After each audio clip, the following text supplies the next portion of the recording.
สาวลุ่นเอื้อยเห็นแล้วใจเมื่อยสาวลุ่นเอื้อยผู้งามกระดอน้องสายคนนี้มักอีลีมักเอื้อยหูบองามแท้ละนออยากจะขอเอามาเป็นเมียหัวใจน้องเฮียอยากได้เมียแท้เด้เอ้ยน้องยังบอกเคยมีคนฮักมีคู่ขอขี้เกียงามกิริยาคำเว้าจาของเจ้าไม้ดีเงียถ้าได้เป็นเมียน้องคนนี้คงสุขสมใจงามลายเอ้ยฮักอยากสมัครเอาเป็นคู่ของได้ผัวรุ่นน้องหาบห้องเอ้ยต้องสุขกายน้องสายคนนี้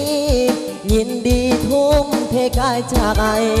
มักษารุ่นเอื่อยรุ่นใหญ่งามดีมีไปถึงใจแท้เด็กทุ่มเทความฮักย้อนลงมักผู้สาวไว้ทองหุ่นดีผิวพรรณอ่องตองหัวใจของน้องละลายพังเพถ้าได้เคียงคู่โกจะเสื้อสู้แต่เอื่อยคิงเปเก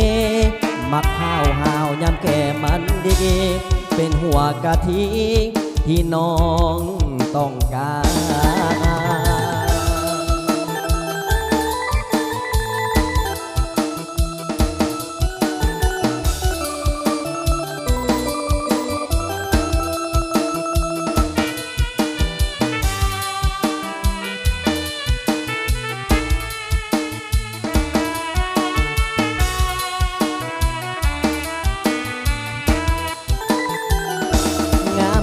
เอื้อยฮักอยากสมัครเอาเป็นคู่ของได้ผัวรุ่นน้องหาพ้องเอ้ยต้องสู่กายน้องสายคนนี้ยินดีทุ่มเทกายใจมักสาวรุ่นเอื้อยรุ่นใหญ่งามดีมีไปถึงใจแท้เด้ทุ่มเท